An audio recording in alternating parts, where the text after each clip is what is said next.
Queen Elizabeth II's recent health struggles have the British public worried about the beloved monarch's fate. On Tuesday, the 92-year-old cancelled a scheduled appearance at St Paul's Cathedral in London, England.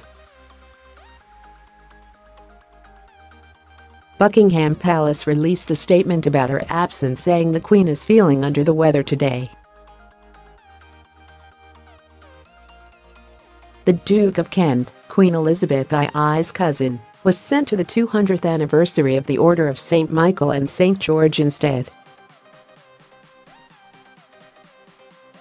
Her Royal Highness has had a long, healthy tenure on the throne, rarely having to skip events for health-related reasons. Still, as the Queen gets older, Brits and other royal fanatics alike are left with questions about the future. What happens when the Queen dies? When Queen Elizabeth II dies, a code word will be used to inform the Prime Minister. The Guardian reported that this code will be "London Bridge is down." The majority of the staff at Buckingham Palace and associate properties will be sent home, according to Business Insider. England will come to a stop to commemorate her passing. Business Insider reported that this standstill will last about 12 days and will cost Britain a pretty penny. The date of both the funeral and the coronation of her successor will be marked as formal holidays from that moment forward and will run the country between £1.2 billion and £6 billion, $1.6 billion to $7.9 billion. The BBC will cancel comedy shows during the mourning period, which will end with the funeral 12 days after her death. The Daily Beast reported that, if Queen Elizabeth II dies during the overnight hours, the BBC will have to stop their programming and show the BBC One feed for the announcement. Reporters with the BBC reportedly practice for the announcement from time to time. They also keep black clothes on hand to avoid being inappropriately dressed in the event of a death in the royal family. The announcement will take place at 8 a.m. GMT. If the Queen dies at night.If the announcement comes during work hours, the London Stock Exchange will most likely close. You can expect statements of condolences to pour in from government officials and crowds of mourners to begin to assemble.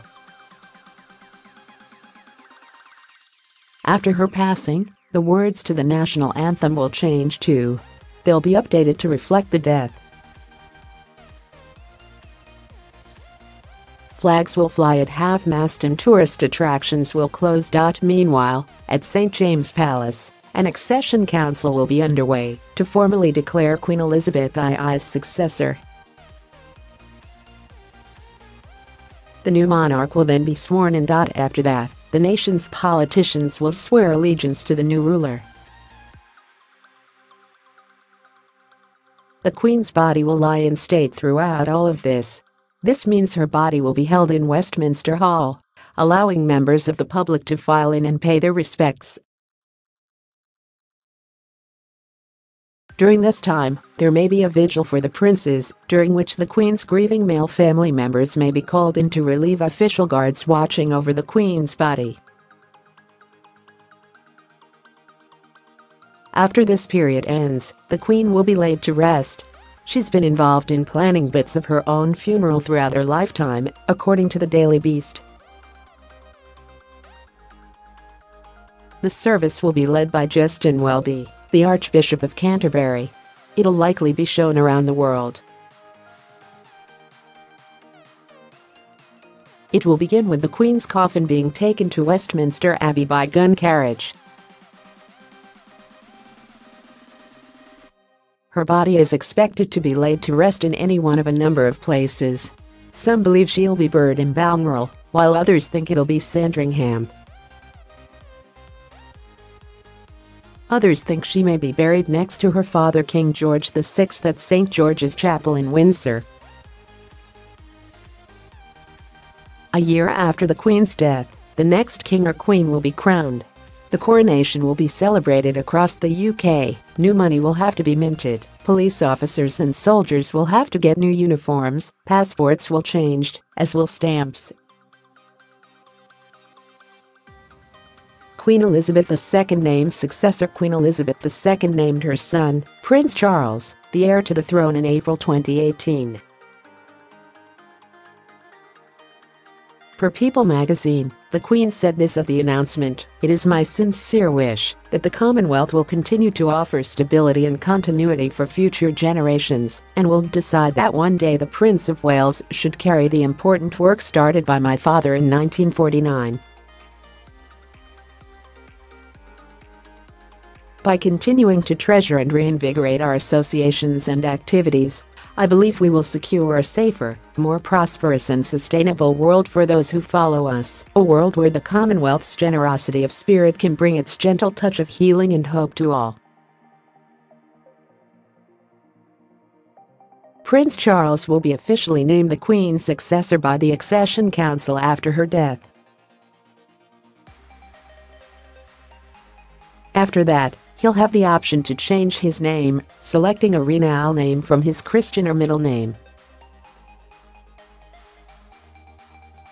He may choose to use his own first name, but he'll have the option of Philip, Arthur, or George. Queen Elizabeth II sick. 2018. Fans of the royal family grew worried on June 28, 2018 when Buckingham Palace released a statement saying the Queen, who seldom misses an event, would be skipping her scheduled appearance at St.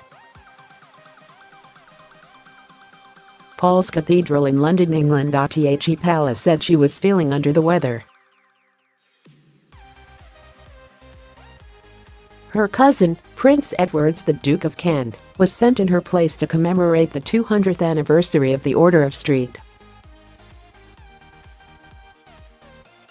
Michael and St. George. Express reached out to the palace the following day for an update on the Queen's health.